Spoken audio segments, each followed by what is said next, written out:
زرخیز یا پیداواری کو انگلش میں فرٹائل کہتے ہیں، اور فرٹائل ہمارے ساتھ پارٹ آف اسپیچ میں ایڈجیکٹیو ہے۔ Example: the land near the river is very fertile, دریا کے قریب زمین بہت زرخیز ہے۔ ترقی کرنا کو انگلش میں ایوولو کہتے ہیں۔ ایوولو کا مطلب ہے ترقی کرنا یا ارتقا پذیر ہونا، اور ایوولو ہمارے ساتھ پارٹ آف اسپیچ میں ورب ہے۔ Example: species evolve over time, انواع وقت کے ساتھ ترقی کرتی ہے۔ Next word is ڈینوٹیشن۔ ڈینوٹیشن کا مطلب لغوی معنی یا براہ راست مطلب ہے، اور ڈینوٹیشن ہمارے ساتھ پارٹ آف اسپیچ میں ناؤن ہے جس کا مطلب لغوی معنی یا براہ راست مطلب ہے۔ The denotation of a word is its literal meaning۔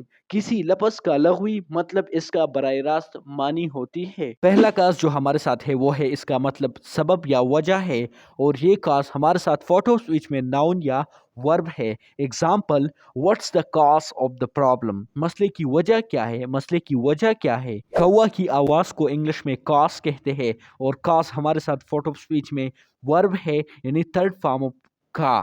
Example: the crow caws loudly in the morning، the crow caws loudly in the morning، کوا صبح زور سے کائے کائے کرتا ہے، کائے کائے کرتا ہے۔ کائے کائے کی انگلش ہمارے ساتھ کاز ہے۔ پہلا جو سیڈ ہمارے ساتھ ہے اس کا مطلب حوالہ کرنا یا ترک کرنا، یعنی چھوڑنا۔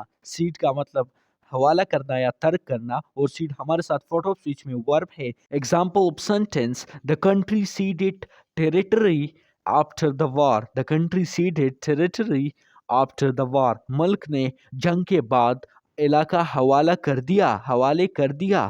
دوسرا جو سیڈ ہمارے ساتھ ہے وہ ہے، سیڈ کا مطلب بیج ہے، اور پارٹ آف اسپیچ میں سیڈ ہمارے ساتھ ناؤن بھی ہو سکتا ہے اور ورب بھی ہو سکتا ہے۔ ایگزامپل: فارمرز پلانٹ سیڈز ان اسپرنگ، کسان بہار میں بیج بوتے ہیں، بیج بوتے ہیں۔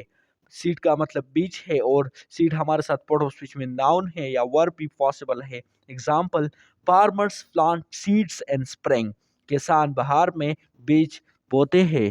مارشل ویس مارشل۔ پہلا مارشل جو ہمارے ساتھ ہے وہ ہے جنگی یا فوجی کو انگلش میں مارشل کہتے ہیں۔ اسپیلنگ کو ذرا غور کیجئے، اور مارشل ہمارے ساتھ پارٹ آف اسپیچ میں ایڈجیکٹیو ہے۔ اس کی یوزیج کی بات کریں تو martial law was imposed, martial law نافذ کیا گیا، مارشل لا نافذ کیا گیا، مارشل لا واز امپوزڈ۔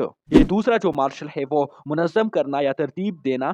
سپہ سالار کو بھی ہم انگلش میں مارشل کہتے ہیں۔ اسپیلنگ میں تھوڑا سا ڈفرینس ہے، لیکن پروناؤنسیشن جو ہے وہ سیم ہے۔ پارٹ آف اسپیچ میں ہمارے ساتھ جو ہے وہ ناؤن بھی پاسبل ہے اور ورب بھی پاسبل ہے۔ یوزیج کی بات کریں، he was appointed as the field marshal, اسے فیلڈ مارشل مقرر کیا گیا یا اسے سپہ سالار مقرر کیا گیا۔ میری ویس میری، یہاں پر صرف اے اور ای میں ڈفرینس ہے۔ اگر دیکھیے تو وہ پہلا جو میری ہے اس کا مطلب شادی کرنا ہے، اور یہ میری ہمارے ساتھ پارٹ آف اسپیچ میں ورب ہے۔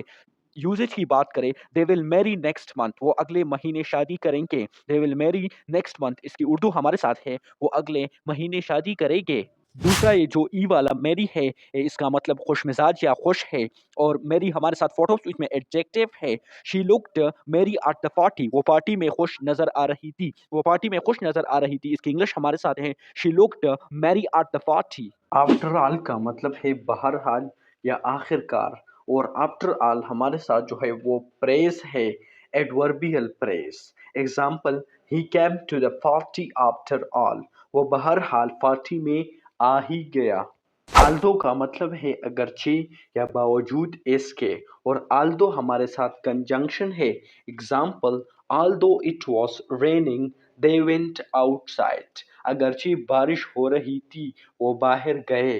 ابو کا مطلب ہے اوپر یا بلند، اور ابو ہمارے ساتھ پریپوزیشن، ایڈورب اینڈ ایڈجیکٹیو ہوتا ہے، کنٹیکسٹ ڈیپینڈنٹ۔